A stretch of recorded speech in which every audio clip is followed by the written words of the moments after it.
So the Sandins now face a really tough dilemma. This group of crazy people come along and tell them that the slowest man alive killed 2 of them in defense before escaping, and they have to return him before their equipment arrives that can remove James's barricades. Because even though James only sells the best, apparently he uses that phrase very lightly. It's kind of like saying something along the lines of, Margot Robbie gave the best performance in Suicide Squad, when every single performance, including hers, is absolutely awful. The best thing of a lot of shitty things is still a shitty thing, and apparently that applies to James's own security system. I know the system looks cheap as hell, so this shouldn't be too surprising, but I honestly thought that's because the film's budget was low. After complaining that their wealth didn't prevent this from happening, things like this are not supposed to happen in our neighborhood.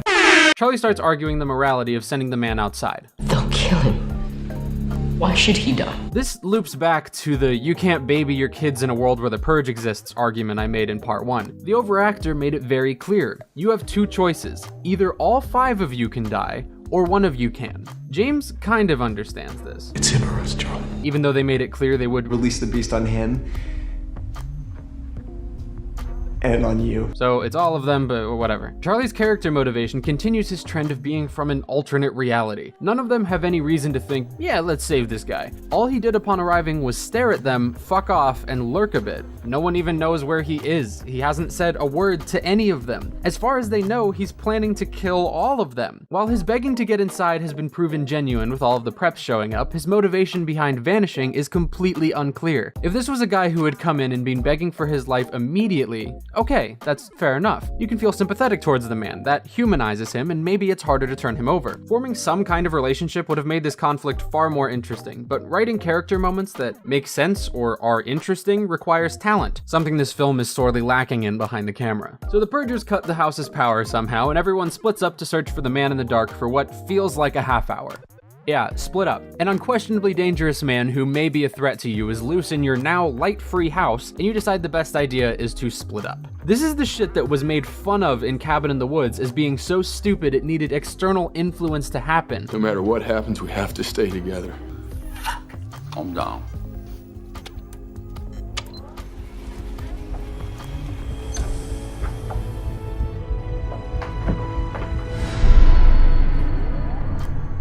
This isn't right.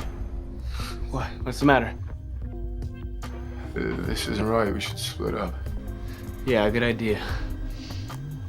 Really? And that movie came out 2 years before this one. I really can't stress this enough. If you're ever planning to write a horror film, watch Cabin in the Woods first, and then do absolutely nothing that the main characters do for the first 2/3 of the film. While James and Mary dick around, Charlie's just kind of hanging out in the control room by himself. I feel like he would be the safest from their intruder, considering Charlie's the one who let him in the house, but sure, leave him completely alone with no self-defense when you have no idea where the man who could easily stumble into this room and kill your son has vanished to. Presumably out of boredom, and to quickly remind the audience that this is indeed meant to be a scary movie, Charlie stares at all the monitors while the Purgers do creepy spooky things for the camera. For a very long time. This goes beyond the random psychotic break that apparently happens on Purge night. This is downright idiotic. I understand that James wasn't able to contact the leader through their security system, which also furthers my confusion about how they talked to the neighbors, but we'll let that one slide. But why would they assume that they were in the security room? In fact, how did they know in the first place? What if they were in any other room of the house trying to talk to the intruder or just looking for him? At the start of the leader's speech, they don't even have audio on for him, which means that by default, sound for their security system is turned off.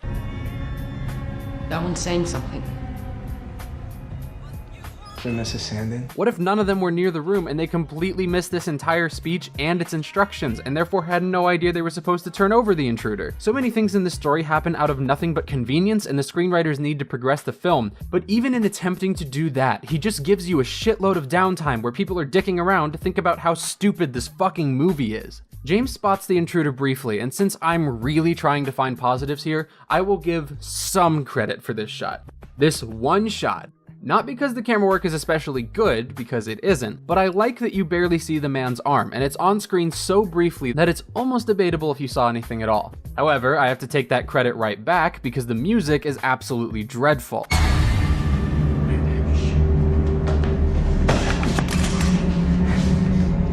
And the only reason you barely see him is because the cameraman decides to stand completely behind Ethan Hawke for way too long. The stealth tank baby finally comes into play, except Isn't the house pitch dark right now? The windows are completely covered by the solid metal sheets we saw earlier, so where is this light coming from? If this is meant to be a camera with a really high ISO, which is to say a camera that's letting in a lot of light, there should be considerably more artifacts and film grain. You could make the argument that Charlie mentioned he had installed night vision earlier, but this isn't what night vision looks like at all. There's some futurish technology in this movie, such as the camera glasses he's wearing to control this thing, but I'm pretty sure they only did this so the shots would be creepier. Night vision is very bright green, like this. If we were truly seeing night vision out of his baby tank's camera, we would have been able to spot the intruder with very little difficulty. In a film like Don't Breathe, when they need to use night vision, they get really creative with it. The room these characters are in is completely, utterly black. Since the antagonist is blind, he's at a massive advantage, and we see them feeling around the room. But they opt for a very desaturated look with just enough light to show you what's happening. In this movie, you can just see things. Also, isn't the baby eye super fucking red?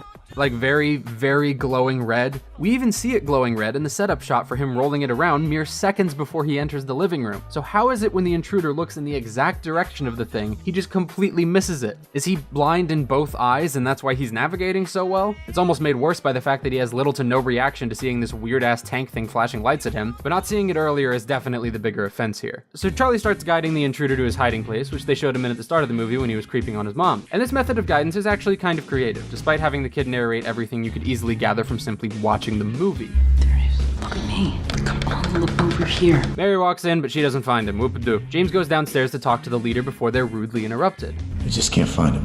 I said I would never deny yours or anybody else's right to purge. We're very... Just give us the homeless pig, you fuck! That would be very, very, very loud. If you only go around shooting people once a year, your ears would probably not be adapted to this, and you certainly wouldn't be able to shoot someone this close to your own head and not so much as blink or flinch. This should have hurt James's ears, let alone the intruder's, but gunshots don't have any real volume in this movie, a recurring trend that will come up again very soon. But one CGI blood splatter and a villain kills his own men cliche later, and the director realizes that the audience is falling asleep, so boom! Jump scare, bitch! This shit always annoys me. Earlier when Mary was coming through looking for the man, I assumed that the baby tank was parked underneath the bed, which is why she was able to walk right past it without noticing. But here, I guess he's barely come out from under the bed, and now Zoe comes in and somehow sneaks up on him in a room with only one door that he's been looking at almost this entire time. I'm not anti-jump scare, don't get me wrong. Some of my favorite horror movies have jump scares all throughout them, but those jumps have meaning. They jump you when you should be scared of something. This is an area where James Wan, who's directed horror films such as the first Saw, Insidious, The Conjuring, and Furious 7, always thrives. If the tension he's building doesn't lead up to a genuinely threatening event, there's no jump, there's no noise. He just builds the tension and then he lets it dissipate.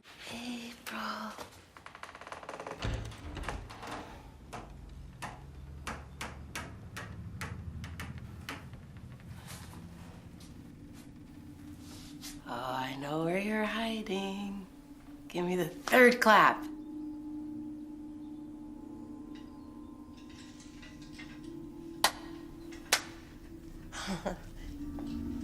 I'm gonna get you now.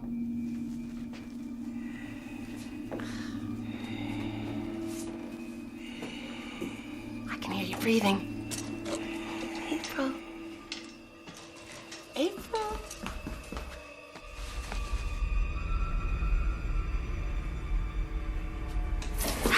You took your blindfold off. I went. You weren't even warm, Mom. I was in Christine and Nancy's room. That was infinitely more intense than anything that happens in this movie, and it didn't require a bullshit sound. He makes his viewers get comfortable, and then even when he does do jump scares, he'll give a moment or two before the jump occurs. Take a look at this scene from Insidious.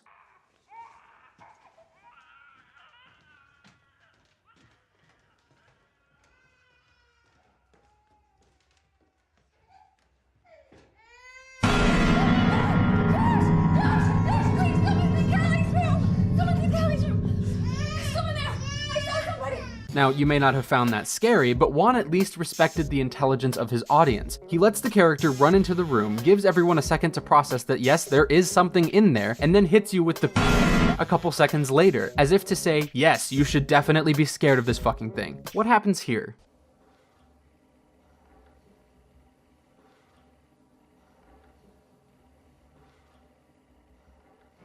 Wow, my muscles tensed ever so slightly and then immediately relaxed because it's just the sister and there's no real threat. I could compare this scene to a better horror movie than Insidious, but honestly, I think this comparison holds more water than just about any other I could think up. They were both made by the same studio for around the same amount of money, only a few years apart. In fact, The Purge had double the budget, but Insidious treats its audience with respect. The Purge does not, and unfortunately, you can't pay someone to be more talented. I've stayed away from sequels for a very long time, and that's why I never did any of the Saw films, because I felt that, I made the first one and kind of told the story I wanted to do, and it wasn't for a lack of money that they wanted to, that they got in front of me to try and get me back. I was like, I don't make my movies for money. I mean, I don't do that. If I'm driven by that, then I don't know, that I would have picked very different films to do.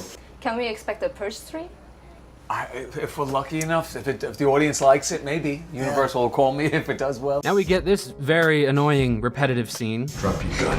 Drop it. Leave her alone. I will let her, you son of a bitch. If you don't drop your gun, I will hurt her and I will hurt you. We don't deserve this. I don't deserve this either. I don't want to hurt any of you. Drop your gun. Shoot it, Mary! Shoot it! Okay, so I've now seen this movie a total of 4 times, and I'm still not entirely sure what happened here. There's no gunshot sound effect, but there's a ringing noise as if one's happened. I guess that's what the light was, but did they seriously forget to add in a sound effect for a gunshot? And how the fuck did she miss it 2 inches away? What is it with this movie and characters missing at incredibly close range? The movie also really likes to warn people when they're about to be shot and have everyone's reaction times be as slow as humanly possible. Shoot it, Mary! Shoot it! All the time in the world. But no, cock your gun, yell a command, and still wait a second so your daughter can get clocked against a wall. You guys fucking suck at this. They wrestle for a minute and one of them shoots the gun somehow. You really don't see anything that's happening other than James kind of shaking on top of the intruder because the cameraman really doesn't want you to see the incredibly basic choreography going on. They aren't even punching each other. I don't know why this wasn't shot cleanly. Intentional shaky cam is often used to cover up terrible stunt work or bad action, but they are literally just wrestling on the ground. Ethan Hawke shouldn't have even needed a stunt double for this. The man has 4 children. He's probably had more intense action scenes playing with his kids. But despite the ever-growing incompetence of anyone named Sandin, James wins the fight. I'm sorry, I need that again. Yes, that is how a massive vase hitting a man's head sounds. And a round of applause for that grunt, too. This is supposed to incapacitate a man, but the sound design is so fucking weak, it seems like James gently hit a chandelier just out of frame. Despite James insisting that they need rope several times, the Sandins end up settling for duct tape to tie up their uninvited guest, because duct tape fixes everything. I guess in that exchange they ended up shooting him at some point, so James says to press a letter opener in the wound. And this scene could have been intense and interesting. The victims have now become the aggressors. Oh, everything's flipped on its head now, but of course, their son still can't fucking act. Okay, Max, now I really need you to emphasize just how badly you don't want your mother to stab this man, alright? And action. Mom, stop! Cut. They eventually stop stabbing the guy, and the intruder uses the tried and true method of prolonged eye contact. Prolonged eye contact. Prolonged eye contact. Prolonged eye contact. Prolonged eye contact. Prolonged eye contact. Prolonged eye contact. Prolonged eye contact. To win Mary over so she doesn't want to give him to the Purgers. Did I mention we're nearly an hour in at this point? Yep, an hour in, and the most conflict that's happened is with Zoe's boyfriend, who died like a punk, and the invader briefly holding their daughter hostage and then getting shot. Oh, and Discount Joker shot his friend without flinching. This movie is boring. So all of a sudden, everyone at once just decides to start chastising James for trying to turn the guy over. It's wrong. We don't have a choice. It's so wrong. Baby. This is so wrong. Listen, we don't have any other choice. We don't have a choice. Don't touch me. Wait, okay, look at you. Look at what you're doing.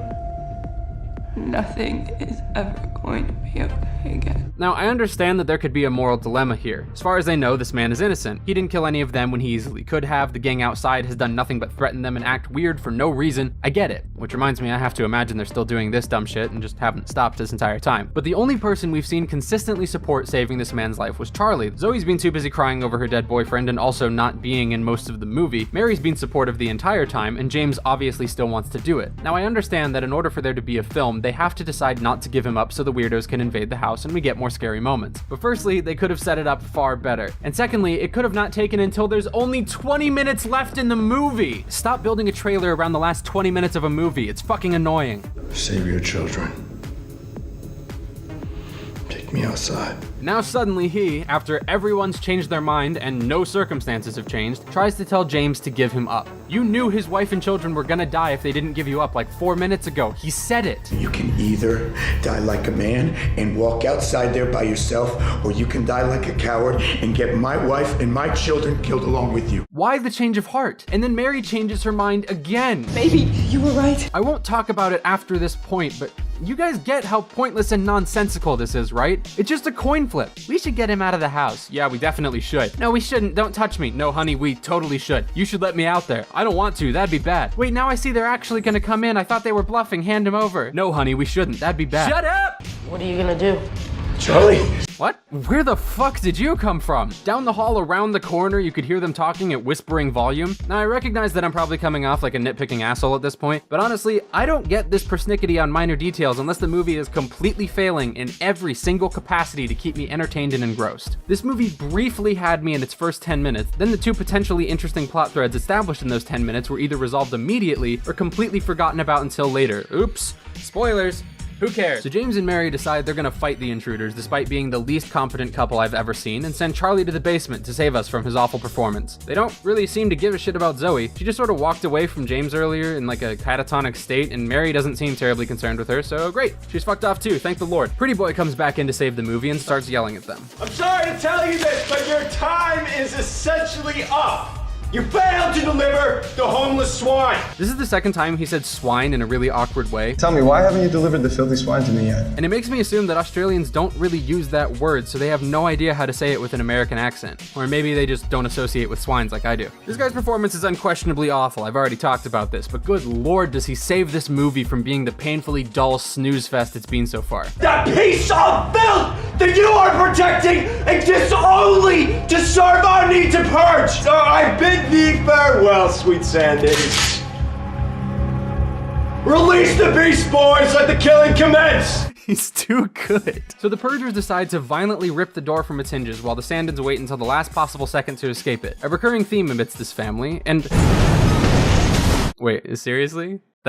That's all it took? A few stock sound effects later and the door is just off. As far as I can tell, there was only maybe 2 chains on that door. The truck clearly didn't require much gas to pull it as the door was off in seconds. I know James addressed this earlier. Okay, to answer your question, yes, they could get in here. They could tunnel underneath us. They could smoke us out. They could devise a battering ram. Okay, I'm sorry, but it's true. But he phrased it like it'd be somewhat difficult, not like pulling off a regular, non-security enforced door. And now, 58 minutes into this 85-minute film, the cat and mouse you've been eagerly waiting for finally happens. Nearly a half hour after these Purgers were introduced, they are finally tearing the door off. As far as I can count from their first scenes walking in, there's 7 Purgers to begin with, obviously subtracting 1 considering and adding a nondescript amount of people from those new trucks. I only see 2 trucks, and assuming they were both full, that's an additional 8. So at best, it's about 10 intruders. At worst, it could be anywhere up to or even over 20. There are only 2 people fighting back, Mary and James. Charlie's in the basement hiding, Zoe's been entirely forgotten, and the intruder is still taped to the chair, which is actually kind of hilarious and makes this last stand completely pointless if he's just gonna die anyway. They couldn't have just cut him out of the chair first. But oh, I've underestimated him. It's funny, I thought for sure that after being shot and then stabbed in his gunshot wound very harshly twice in rapid succession with no bandaging or coverage for his now very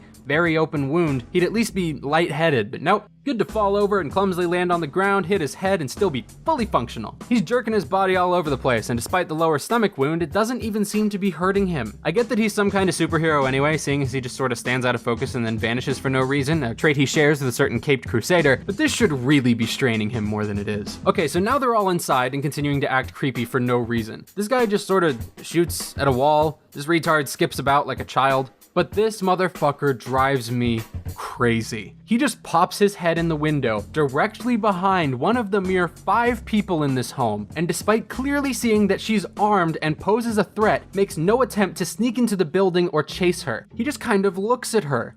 Wanna know why? It looks good in the trailer. Nothing is ever going to be okay again. The leader goes into the house, and now someone's in the basement with Charlie, so he backs up like 2 inches to hide from them, but then doesn't shut his flashlight off. As he continues to quietly look around a room that's pitch dark other than the massive light source he's holding, he suddenly lands on one of the Purgers, who, as is tradition in this movie, appears through the magic of editing and genuinely blind characters. Just before Charlie's about to die, James enters the room and shoots the Purger in a rhythmic pattern that sounds suspiciously like the Terminator 2 theme song.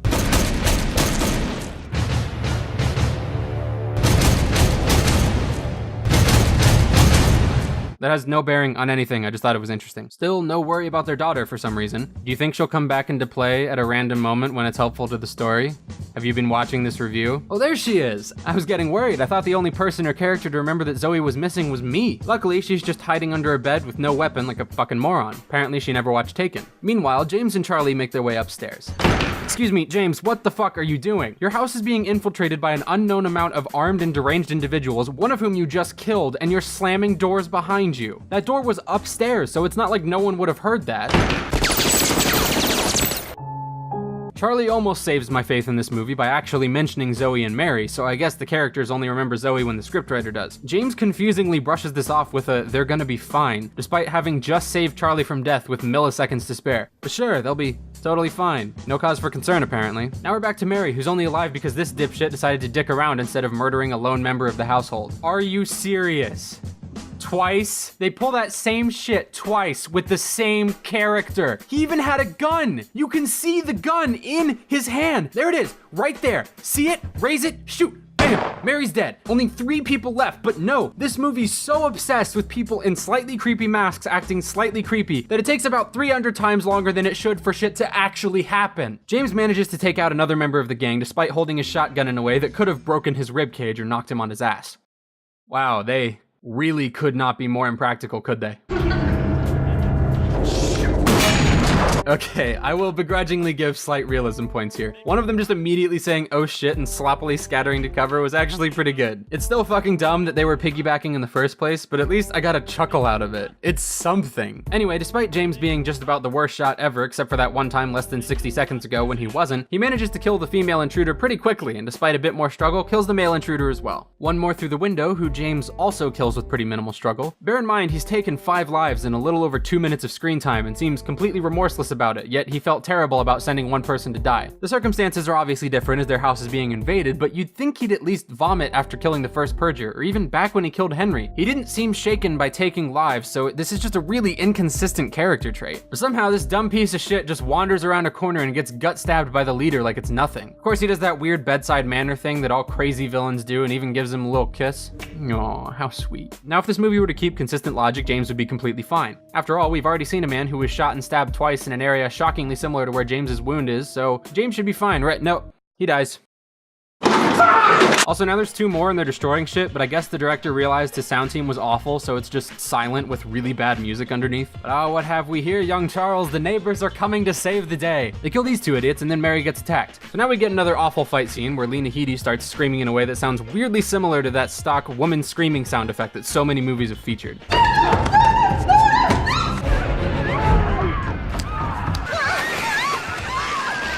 So this girl fucks around with Mary for as long as humanly possible, and oh boy, here come the neighbors again. Wait, is she just, are you not gonna pick up your guns that you were holding in the least convenient way possible? Despite the fact that you couldn't shoot this woman with a several second head start, you don't think it's worthwhile to at least grab them? Just pick them up, put them in your pants pocket, just hold on to them. So James is bleeding out, and what do you know? The leader who stabbed him is right nearby. Good thing you forgot to grab your gun, you dumb idiot. And Charlie also forgot to grab his gun in the basement, apparently. They kinda just glossed over that detail. You could easily have 3 guns on him while he's dicking around with his gun down, but nope. Gotta make it intense, bro. Will the Sandins make it out? Wait, there's one missing.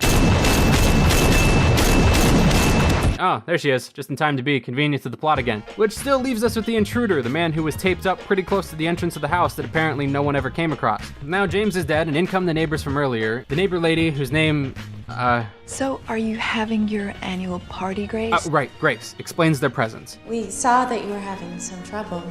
We decided to help you. Don't think us too much, Mary. The truth is, you're ours, not theirs. Oh no.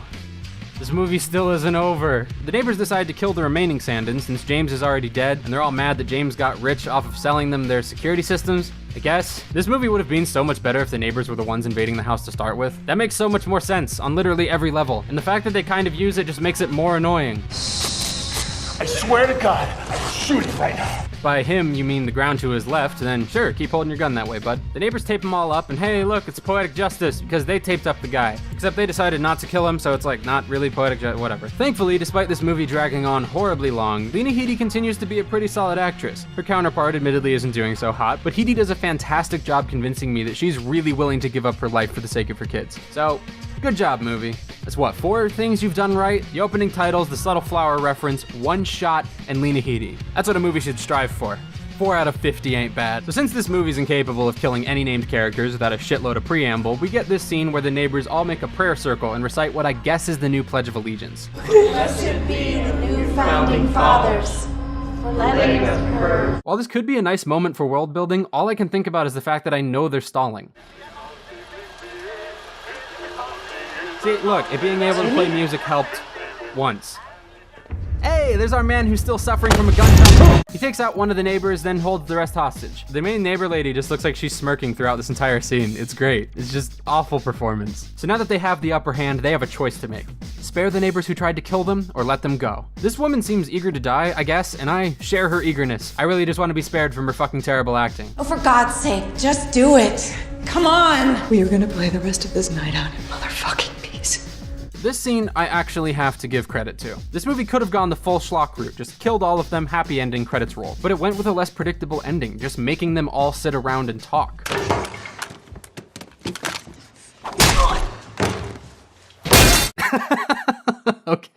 Okay, I understand they couldn't restrain themselves, but man, that was really satisfying. They saved all the good sound design for that one scene. Honestly, if the entire movie was like its last few minutes, I probably would have loved it. The alarm to end the purge goes off and she kicks everyone out. And the homeless man leaves with a nod, walking as though he's barely been hurt. Hooray. But all of a sudden, there's a whole bunch of sirens going off. Like, immediately. Were police, firefighters, and paramedics not purging as well? The announcement explicitly said none of them would be available during the purge. Police, fire, and emergency medical services will be unavailable until tomorrow morning at 7 a.m. when the purge concludes. I understand they'd need emergency services pretty shortly after a purge night, but wouldn't it take at least an hour? Whatever, movie's over. They say it was a successful purge night and you realize you wasted your time. I understand that me saying this movie is bad is not a new criticism. In fact, it's the most common criticism, but that's exactly why I'm not saying this movie is bad. I'm saying this movie completely failed. Very, very, very little about this movie works on any level. The acting, with one exception, is awful, either in a way that's unpleasant to watch or in a way that's hilarious to watch. But what's most egregious about this movie is the waste of a premise. If you wanted to make a bad home invasion movie, you can do that without this premise. Just look at The Strangers. That's actually a pretty good premise for a horror movie. There are people who want into that family's house for seemingly no reason. That's much more horrifying than these crazy preps who want to kill a homeless man. But The Strangers isn't a very good movie, and that's okay. It delivered on what people who went to see it wanted. Quality aside, it was a home invasion movie with jump scares, creepy masks, and death. People got what they expected. But this movie completely flipped off everyone who saw its trailer. It seemed like it might be something of a unique home invasion movie, along the lines of You're Next, which I would like to note is a much better version of this movie that you should definitely watch. It's campy, gory as hell, and most importantly, fun. A badass protagonist, creative deaths, great design choices. You're Next is the movie that The Purge should have been. But instead, it's 25 minutes of nothing important, another 35 minutes of almost literally nothing, 15 minutes of actual invasion, and 5 minutes of resolution. I can handle a movie with a slow pace, especially in the horror genre. I would argue that The Witch is one of the slowest paced mainstream horror movies in recent years, and it's also one of my favorites. Boring does not mean slow. Boring means boring. The Purge is the principal example of a fun idea for a movie turned into a terrible, boring, overlong movie. And when your movie isn't even an hour and a half and I'm calling it overlong, that's where you know that a massive failure has occurred. So when a sequel was announced with the same writer and director returning, you can imagine how excited I was. But much to my surprise, the second movie delivered a lot of what this one should have. And I'll be talking more about that next year.